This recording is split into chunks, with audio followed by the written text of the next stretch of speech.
Hi hello. അപ്പോൾ ഇന്നത്തെ വീഡിയോയിൽ നമ്മൾ ഒട്ടും സ്റ്റിച്ചിങ് അറിയാത്തവർക്ക് പോലും തയ്ക്കാൻ പറ്റുന്ന രീതിയിലുള്ള ഒരു കഫ്താനൈറ്റിൻ്റെ സ്റ്റിച്ചിങ് വീഡിയോ ആയിട്ടാണ് കേട്ടോ വരുന്നത്. ഒരു 5 മിനിറ്റിൻ്റെ ഉള്ളിൽ നമുക്കിതൊക്കെ ഒന്ന് മാർക്ക് ചെയ്തിട്ട് ഒരു 10 മിനിറ്റിൻ്റെ ഉള്ളിൽ തന്നെ നമുക്കിത് സ്റ്റിച്ച് ചെയ്തെടുക്കാനും പറ്റും. അത്രയ്ക്ക് ഈസി ആയിട്ട് കുട്ടികൾക്ക് പോലും സ്റ്റിച്ച് ചെയ്യാൻ പറ്റുന്ന തരത്തിലാണ് ഇന്നത്തെ വീഡിയോയിൽ ഞാൻ ഈ ഒരു നൈറ്റി സ്റ്റിച്ചിങ് കാണിക്കുന്നത് കേട്ടോ. അപ്പോൾ ഇത് സ്റ്റിച്ച് ചെയ്യാൻ വേണ്ടിയിട്ട് നമുക്കിതിലേക്ക് ആവശ്യമായിട്ടുള്ളത് 290ൻ്റെ ഒരു നൈറ്റി ബിറ്റാണ് ഞാനിവിടെ എടുത്തിട്ടുള്ളത്. അതായത് 2 മീറ്ററും 90 സെൻറ്റിമീറ്ററും. പിന്നെ ഈ ഒരു നൈറ്റിൻ്റെ കഴുത്തൊന്ന് മറിച്ച് സ്റ്റിച്ച് ചെയ്യാൻ വേണ്ടിയിട്ട് ഒരു ഫേസ് ആയിട്ട് നമുക്ക് ഒരു ചെറിയൊരു മെറ്റീരിയലിന്റെ ഒരു പീസ് വേണം കേട്ടോ. എന്തെങ്കിലും സെയിം കളറിലുള്ള ഒരു പീസ് നമുക്ക് ഇതിന്റെ കഴുത്ത് മറിച്ച് സ്റ്റിച്ച് ചെയ്യാൻ വേണ്ടിയിട്ട് ആവശ്യമാണ്. പിന്നെ നമുക്ക് ഇതിലേക്ക് ആവശ്യമായിട്ടുള്ളത് ഇലാസ്റ്റിക് ആണ്. 4 ഇഞ്ച് വീതിയിലുള്ള ഇലാസ്റ്റിക്കിന്റെ ഒരു പീസ് നമുക്ക് ആവശ്യമാണ്. അത് നമ്മളെ വേസ്റ്റ് റൗണ്ടിന്റെ മെഷർമെന്റിന് അനുസരിച്ചിട്ടാണ് നമ്മൾ എടുക്കേണ്ടത്. പിന്നെ ഇതിൽ എങ്ങനെയാണ് തുണി മടക്കി വെക്കേണ്ടതെന്ന് ഞാൻ കാണിക്കാം. പ്രിന്റ് വരുന്ന നല്ല വശം ഉണ്ടല്ലോ, ഈ നല്ല വശം ഉൾഭാഗത്ത് വരുന്ന രീതിയിൽ നമ്മൾ ഈ തുണിയുടെ ഫുൾ ലെങ്ത് ആണ് ഈ കാണിക്കുന്നത് കേട്ടോ. അതായത് ഏകദേശം 3 മീറ്ററോളം നീളമാണ് ഈ നീളം. പിന്നെ ഇതാണ് തുണിയുടെ വീതി എന്ന് വിചാരിക്കുക. എന്നിട്ട് നമ്മൾ ഈ ഒരു തുണിയുടെ വീതിനെ സെന്റർ ഇതുപോലെ ഇങ്ങനെ മടക്കി കൊടുക്കാം. മുഴുവനായിട്ട് ഒരറ്റം മുതൽ ഒരറ്റം വരെ മടക്കുക. അതിനുശേഷം മുകളിൽ നിന്ന് താഴേക്ക് ഇതുപോലെ ഒരു പ്രാവശ്യം മടക്കി വെക്കുക. കണ്ടല്ലോ, ഇത്രേ ഉള്ളൂ. ഇതുപോലെയാണ് നമ്മൾ മടക്കി വെച്ചിട്ടുള്ളത്. അപ്പോൾ ഈ ഒരു സൈഡിൽ ഇതുപോലെ ഓപ്പൺ വരുന്ന ഭാഗമായിരിക്കും. ഇതുപോലെ ഒരു 4 പീസ് ഉണ്ടാവും. പിന്നെ ഈ ഒരു സൈഡിൽ ഇതുപോലെ 2 ഫോൾഡ് വരും. പിന്നെ ഇതിന്റെ മുകൾ ഭാഗത്ത് ഇതുപോലെ ഒരു ഫോൾഡും വരും. കണ്ടല്ലോ, ഈ രീതിക്കാണ് നമ്മളിവിടെ തുണി മടക്കി വെക്കുന്നത്. എന്നിട്ട് ഇവിടെ കഴുത്തും ഇവിടെ ഷേപ്പും കാര്യങ്ങളൊക്കെ ഒന്ന് അടയാളപ്പെടുത്തും. അങ്ങനെയാണ് നമ്മൾ ഈ ഒരു വീഡിയോയിൽ ചെയ്യുന്നത്. അപ്പോൾ ഇതിന്റെ ഫുൾ ലെങ്ത് 56.5 ഇഞ്ചോളം വരുന്നുണ്ട് കേട്ടോ. ഇനി ഞാൻ ഇതിന്റെ നെക്ക് ഒന്ന് ഇവിടെ അടയാളപ്പെടുത്താണ്. എത്രയാണോ നെക്ക് വെടുത്ത് വേണ്ടത് അതിൽ നിന്നും 4 ഇഞ്ച് കുറച്ചിട്ട് അടയാളപ്പെടുത്തുക. ഞാനിവിടെ 2.5 ഇഞ്ചാണ് നെക്ക് വെടുത്ത് അടയാളപ്പെടുത്തിയിട്ടുള്ളത്. 5.5 ഇഞ്ചാണ് എനിക്ക് നെക്കിന്റെ ലെങ്ത് വേണ്ടത്. അപ്പോൾ 5.25 ഞാനിവിടെ അടയാളപ്പെടുത്തിയിട്ടുള്ളത്. നമ്മളിവിടെ ഷോൾഡർ ജോയിന്റ് ചെയ്യാത്തത് കൊണ്ട് തന്നെ ഇതിന് 4 ഇഞ്ച് കുറച്ചിട്ട് വേണം നമ്മൾ അടയാളപ്പെടുത്താൻ. കാരണം നമ്മൾ വേറെ പീസ് വെച്ചിട്ട് മറിച്ച് സ്റ്റിച്ച് ചെയ്യുമല്ലോ. അപ്പോൾ നമുക്ക് 4 ഇഞ്ചും കൂടി എക്സ്ട്രാ കൂടുതലായി വരും. അപ്പോൾ ഞാനിവിടെ 5.25 ഇഞ്ച് ലെങ്ത്തും 2.5 ഇഞ്ച് വിടുത്തും ഈ നെക്കിന് അടയാളപ്പെടുത്തി കൊടുത്തിട്ടുണ്ട്. ചതുരത്തിലുള്ള നെക്കാണ് വരക്കുന്നത്. അതുകൊണ്ട് 4 ഇഞ്ച് ഉള്ളിലേക്ക് ഇതുപോലെ ഒന്ന് കയറ്റി മാർക്ക് ചെയ്തിട്ടൊന്ന് ചരിച്ച് ഇതുപോലെ ലൈൻ ആക്കിയിട്ട് വരച്ചു കൊടുക്കുന്നുണ്ട്. ഇത് ഫ്രണ്ട് നെക്കാണ്. ഇനി നമുക്ക് ബാക്ക് നെക്ക് വരക്കാം. ബാക്ക് നെക്കിന്റെ ലെങ്ത് 3 ഇഞ്ച് മതി കേട്ടോ. അപ്പോൾ ഞാൻ മറന്നിട്ട് 3 ഇഞ്ച് തന്നെ അടയാളപ്പെടുത്തിയിട്ടുണ്ട്. അപ്പോൾ ഒരു 4 ഇഞ്ച് കൂടി കുറച്ചിട്ട് 2.25 ഞാനിവിടെ അടയാളപ്പെടുത്തി. പിന്നെ നമ്മൾ ഉള്ളിലേക്ക് ഒരു 4 ഇഞ്ച് ഇതുപോലെ അടയാളപ്പെടുത്തിയിട്ട് അവിടെ നിന്നും ചരിച്ചിട്ട് ഇതുപോലെ ലൈന് വരച്ചെടുത്തിട്ടുണ്ട്. അപ്പോൾ കഴുത്ത് നമ്മളിവിടെ അടയാളപ്പെടുത്തി കഴിഞ്ഞു. ഇനി നമുക്ക് അടയാളപ്പെടുത്താനുള്ളത് നമ്മളുടെ ആം ഹോളിന്റെ മെഷർമെന്റ് എത്രയാണ് നോക്കാം. ഞാൻ സാധാരണയായിട്ട് 7 ഇഞ്ചാണ് ആം ഹോളിന്റെ ലെങ്ത് അടയാളപ്പെടുത്താറുള്ളത്. അതിൽ കൂടി 1 ഇഞ്ച് കൂട്ടി കൊടുത്തിട്ട് നമ്മൾ ഈ ഒരു ഭാഗത്ത് ഒരു 8 ഇഞ്ച് അടയാളപ്പെടുത്തി കൊടുക്കുക കേട്ടോ. നിങ്ങളുടെ ആം ഹോൾ എത്രയാണോ അതിൽ കൂടി 1 ഇഞ്ച് കൂട്ടിയിട്ട് അടയാളപ്പെടുത്തിയാൽ മതി. അതേ 8 ഇഞ്ച് നമ്മൾ ഈ ഒരു സ്ലീവിന്റെ താഴെ വരെ ഇങ്ങനെ അടയാളപ്പെടുത്തി കൊടുക്കുന്നുണ്ട്. അതിനുശേഷം നമ്മളുടെ ചെസ്റ്റ് മെഷർമെന്റ് കറക്റ്റ് എത്രയാണോ വരുന്നത് അതിന്റെ 4-ൽ 1 ഭാഗം എടുക്കുക. അതിൽ കൂടി 1.5 ഇഞ്ച് കൂട്ടി കൊടുക്കുക. എനിക്കിവിടെ 9 ഇഞ്ചാണ് കിട്ടിയത്. അപ്പോൾ അതിൽ കൂടി 1.5 ഇഞ്ച് കൂട്ടി 10.5 ഇഞ്ചിൽ ഞാനിങ്ങനെ മാർക്ക് ചെയ്യുന്നുണ്ട്.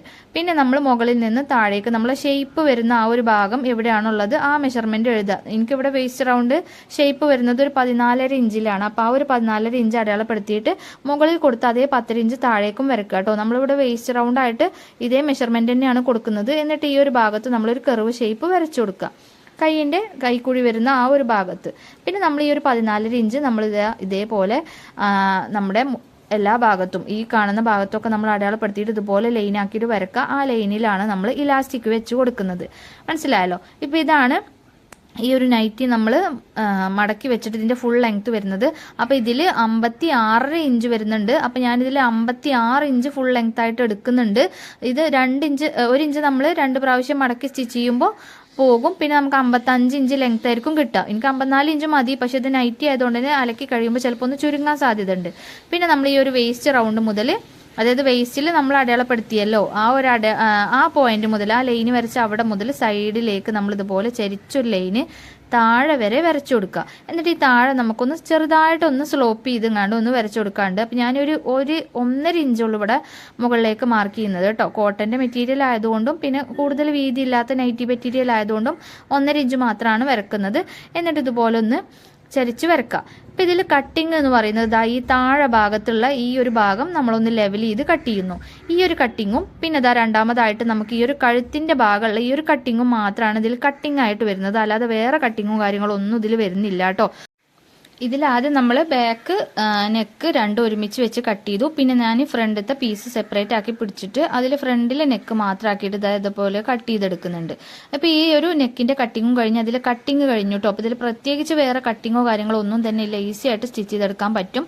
ഇനി ഞാൻ ഈ ഒരു വീഡിയോയിൽ കാണിക്കുന്നത് പോലെ തന്നെ താഴെ ഉണ്ടായിരുന്ന ആ ഒരു ബാക്കിലത്തെ പീസായിട്ടുള്ള ആ മെറ്റീരിയൽ ഉണ്ടല്ലോ, അത് ഇതിന്റെ മുകളിലേക്ക് ഇതുപോലെ മറിച്ച് വെക്കുക. അപ്പം നമുക്ക് ഈ ഒരു മുകൾ ഭാഗത്ത് നമ്മൾ അടയാളപ്പെടുത്തിയിട്ടുണ്ടായിരുന്ന, അതായത് മുൻഭാഗത്തേക്കുള്ള ഫ്രണ്ടിലേക്കുള്ള പീസിൽ അടയാളപ്പെടുത്തിയ എല്ലാ മെഷർമെന്റുകളും ബാക്കിലത്തെ പീസിലും ഇതുപോലെ നമുക്ക് ഇങ്ങനെ അടയാളം വന്ന് കിട്ടും. എന്നിട്ട് അതിന്റെ മുകളിലൂടെ നമ്മൾ ഇതൊന്ന് കളർ ചെയ്തിട്ടൊന്ന് ഇങ്ങനെ വരച്ചു കൊടുക്കുക കേട്ടോ. അപ്പൊ ഈ ഒരു പീസിൽ നമ്മൾ ഈ മെഷർമെന്റുകൾ അടയാളപ്പെടുത്തിയത് എല്ലാ ഭാഗത്തും വരാൻ വേണ്ടിയിട്ടാണ്, 4 വശത്തേക്കും കിട്ടാൻ വേണ്ടിയിട്ട് ഇതുപോലെ ചെയ്യാം. എന്നിട്ട് ഈ തുണി നിവർത്തി വെച്ചിട്ട് ഇതിന്റെ ഈ ഒരു സൈഡിൽ മാത്രമാണല്ലോ ഇപ്പോൾ അടയാളങ്ങളുള്ളത്. അപ്പോൾ അത് അപ്പുറത്തെ സൈഡിലേക്കും കിട്ടാൻ വേണ്ടിയിട്ട് ഇതിന്റെ സെന്റർ ഇതുപോലെ നമ്മൾ ഈ വീതി ഇതിന്റെ ചീത്ത വശങ്ങൾ തമ്മിൽ ചേർന്ന് വരുന്ന രീതിയിൽ ഇതുപോലെ ഒന്ന് മടക്കി കൊടുക്കുക. അപ്പോൾ നമ്മൾ ഈ ലെഫ്റ്റ് സൈഡിൽ അടയാളപ്പെടുത്തിയതൊക്കെ റൈറ്റ് സൈഡിലേക്കും ഇങ്ങനെ പതിഞ്ഞു വരും. എന്നിട്ട് അതിന്റെ മുകളിലൂടെ നമ്മൾ ഇതുപോലെ കൈ വെച്ചിട്ട് നന്നായിട്ടൊന്ന് ഇങ്ങനെ ഡാബ് ചെയ്ത് കൊടുത്തിട്ട് നമ്മൾ നിവർത്തി വെക്കുമ്പോൾ കണ്ടല്ലോ, ഇപ്പോൾ ഈ വശത്തൊക്കെ അടയാളപ്പെടുത്തിയത് അപ്പുറത്തെ സൈഡിലേക്കും ഇങ്ങനെ പതിഞ്ഞു വന്നിട്ടുണ്ട്. അതിന്റെ മുകളിലൂടെ നമ്മൾ എന്ത് ചെയ്യാം, ചോക്ക് വെച്ചിട്ട് നന്നായിട്ടൊന്ന് ഇതിങ്ങനെ വരച്ചിട്ട് കളർ ചെയ്ത് വരച്ചു കൊടുക്കുക. അപ്പോൾ ഈ വീഡിയോയിൽ കാണിക്കുന്നത് പോലെ ചെയ്യുക. അതിന് ശേഷം നമ്മൾ ഈ കഴുത്തിന്റെ വീതി നീളം ഉണ്ടല്ലോ, അതിനെക്കാട്ടിൽ 2 ഇഞ്ച് കൂടുതൽ നീളവും വീതിയും വരുന്ന തരത്തിൽ ഒരു പീസ് കട്ട് ചെയ്തെടുക്കാം. അപ്പൊ ഇതേപോലെ ഞാനൊരു പീസ് കട്ട് ചെയ്തെടുത്തിട്ടുണ്ട്. ഇനി ഈ പീസ് ഈ നൈറ്റിയുടെ നല്ല വശത്ത് വെച്ചിട്ട് സ്റ്റിച്ച് ചെയ്യണം. അപ്പൊ ആദ്യം ഈ പീസ് നിവർത്തി വെക്കുക. അതിന്റെ മുകളിലേക്ക് ഒരു കഴുത്ത് ഇങ്ങനെ കറക്റ്റ് സെന്ററിൽ വരുന്ന രീതിയിൽ ഇതുപോലെ ഒന്ന് വെച്ചു കൊടുക്കുക കേട്ടോ. ഇതുപോലെ വെച്ചിട്ട് ഇങ്ങനെ ഇതിന്റെ 4 വശത്ത് കൂടെ നമുക്ക് സ്റ്റിച്ച് ചെയ്തെടുക്കാം. 4 ഇഞ്ച് വിട്ടിട്ട് സ്റ്റിച്ച് ചെയ്യുക. എന്നിട്ട് ഈ ഒരു പീസിന്റെ എക്സ്ട്രാ വരുന്ന ഭാഗമൊക്കെ ഒന്ന് കട്ട് ചെയ്ത് കളയാം. അത് നമ്മൾ നേരത്തെ കട്ട് ചെയ്ത അതേ കഴുത്തിന്റെ അളവിൽ കൂടെ കട്ട് ചെയ്താൽ മതി. എന്നിട്ട് ഈ 4 കോർണറിലും ചെറിയ ഓരോ കട്ടുകൾ ഇങ്ങനെ ഇട്ട് കൊടുക്കാം. എന്നിട്ട് ആ ഒരു മെറ്റീരിയൽ ഉണ്ടല്ലോ, ഒരു പീസ് നമ്മൾ വെച്ച് കൊടുത്തിട്ടുണ്ടല്ലോ, അതിങ്ങനെ ചീത്ത വശത്തേക്ക് ഇങ്ങനെ മറിച്ച് വെക്കുക. എന്നിട്ട് അതിന്റെ മുകളിലൂടെ പതിച്ചൊരു സ്റ്റിച്ച് ഇട്ട് കൊടുക്കുക കേട്ടോ. ഈ ഒരു കഴുത്ത് നമ്മൾ പതിച്ചൊന്ന് സ്റ്റിച്ച് ചെയ്തെടുക്കുക. റൗണ്ടിൽ മീൻസ് ആ ഒരു ചതുരത്തിന്റെ എല്ലാ ഭാഗത്തേക്കും സ്റ്റിച്ച് ചെയ്തെടുക്കുക. പിന്നെ ഈ ഒരു പീസിന്റെ സൈഡും ഞാനൊന്ന് മടക്കി സ്റ്റിച്ച് ചെയ്ത് കൊടുക്കുന്നുണ്ട് കേട്ടോ. അപ്പം ഇതേപോലെ എൻ്റെ കയ്യിലുണ്ടായിരുന്ന ഒരു ലേസാണ്. അപ്പോൾ അത് ഞാൻ ഈ ഒരു കഴുത്തിലും കൂടെ ഒന്ന് വെച്ച് കൊടുക്കുന്നുണ്ട്. ആവശ്യമുള്ളവർക്ക് വെച്ച് കൊടുക്കാം, അല്ലാത്തവർക്ക് വേണ്ട കേട്ടോ. അപ്പോൾ ഇതുപോലെ ഞാൻ ലേസൊക്കെ വെച്ചെടുത്തിട്ടുണ്ട്. ഇനി ഇതിൻ്റെ ഈ ഒരു വേസ്റ്റ് റൗണ്ടിൽ നമ്മൾ ഇതുപോലെ 2 ലൈന് കൊടുത്തിട്ടുണ്ടായിരുന്നല്ലോ, അവിടെയാണ് നമ്മൾ ഇലാസ്റ്റിക് വെച്ച് കൊടുക്കുന്നത്. അപ്പോൾ ഇവിടെ ഇലാസ്റ്റിക് വെക്കാൻ വേണ്ടിയിട്ട് നമ്മളുടെ കറക്റ്റ് വേസ്റ്റ് റൗണ്ട് എത്രയാണോ അതിന്റെ നേർ പകുതി വരുന്ന മെഷർമെന്റ് ആണ് നമ്മളിവിടെ ഇലാസ്റ്റിക് കട്ട് ചെയ്യേണ്ടത് കേട്ടോ. ഞാൻ അതിനെക്കാട്ടിലും കുറച്ച് ലൂസാക്കിയിട്ട് കട്ട് ചെയ്തിട്ടുണ്ടായിരുന്നു. കാരണം എനിക്ക് നല്ല ടൈറ്റിൽ ഇടുന്ന ഇഷ്ടമല്ലാത്തതുകൊണ്ട് ഞാൻ കുറച്ച് ലൂസാക്കിയിട്ട് 17 ഇഞ്ച് ലെങ്ത്തുള്ള ഒരു പീസാണ് കട്ട് ചെയ്തിട്ടുള്ളത്. നിങ്ങൾക്ക് ടൈറ്റിൽ ഇടുന്നത് ഇഷ്ടമാണെന്നുണ്ടെങ്കിൽ കറക്റ്റ് വേസ്റ്റ് റൗണ്ട് എത്രയാണോ അതിന്റെ നേർ പകുതി എടുത്താൽ മതി. അങ്ങനെ സ്റ്റിച്ച് ചെയ്ത് കഴിഞ്ഞതിന് ശേഷം ഞാൻ ഇതിന്റെ നല്ല വശം പുറത്തേക്ക് കാണുന്ന രീതിയിൽ ഇതുപോലെ നമ്മൾ മടക്കി വെച്ചിട്ടുണ്ട്. ഇനി ഇതിന്റെ താഴെ വശം ഒന്ന് മടക്കി സ്റ്റിച്ച് ചെയ്ത് കൊടുക്കാം. അപ്പൊ ഇതിന്റെ നൈറ്റി സ്റ്റിച്ചിങ് കാര്യമായിട്ട് വരുന്നത് പുറത്തു കൂടെയാണ്. നമ്മൾ ഈ താഴെ ഭാഗം മടക്കി സ്റ്റിച്ച് ചെയ്തതിന് ശേഷം ഇതിന്റെ പുറത്തു കൂടെ നമ്മൾ ഈ സൈഡിൽ ഒരു ലൈന് വരച്ചിട്ടുണ്ടായിരുന്നല്ലോ, ഷേപ്പ് ആക്കിയിട്ടൊരു ലൈന്, ആ ഷേപ്പ് ലൈന് നമുക്ക് ഇതിന്റെ പുറത്ത് വരക്കണം. എന്നിട്ട് ഈ താഴെ ഭാഗം മടക്കി സ്റ്റിച്ച് ചെയ്തതിന് ശേഷം ഈ ഒരു ലൈനിലൂടെ നമ്മൾ ഇങ്ങനെ സ്റ്റിച്ച് ചെയ്ത് കൊടുക്കാം. പുറത്തു കൂടെയാണ് സ്റ്റിച്ച് പോകേണ്ടത് കേട്ടോ. ഈ ഒരു ലൈനിലൂടെ സ്റ്റിച്ച് ചെയ്തെടുക്കാം. ഇലാസ്റ്റിക്കിന്റെ ഭാഗത്ത് നമ്മൾ സ്റ്റിച്ച് ചെയ്യരുത്. ഇലാസ്റ്റിക്കിന്റെ ആ ഒരു ഭാഗം വിട്ടിട്ടുള്ള ഭാഗത്തു കൂടെ ഒക്കെ നമ്മൾ സ്റ്റിച്ച് ചെയ്ത് കൊടുക്കുക. അതായത് 2 ഷേപ്പായിട്ട് വരുന്ന ലൈൻ ഉണ്ടല്ലോ, ആ ലൈനിലൂടെ മാത്രം നമ്മളിങ്ങനെ സ്റ്റിച്ച് ചെയ്ത് കൊടുക്കാം. കണ്ടല്ലോ, അപ്പം ഞാൻ ഈ വീഡിയോയിൽ കാണിക്കുന്നത് പോലെ സ്റ്റിച്ച് ചെയ്തെടുത്താൽ മതി. നമ്മളിപ്പോൾ താഴെ മുതലാണ് സ്റ്റിച്ച് ചെയ്ത് വരുന്നത്. താഴെ ഒരു 4 ഇഞ്ച് വിട്ടിട്ട് മുകളിൽ നിന്നാണ് ഞാൻ സ്റ്റിച്ച് ചെയ്യുന്നത് കേട്ടോ. ചെറിയൊരു ഓപ്പൺ വരുന്ന രീതിക്ക് ഞാൻ കാണിക്കാം. ഇപ്പം നമ്മളിതാ ഇലാസ്റ്റിക് വെച്ച ആ ഒരു ഭാഗത്തെത്തി. എന്നിട്ട് ഇതാ ഇതേപോലെ മുകളിലേക്ക് ഇങ്ങനെ പോരുക.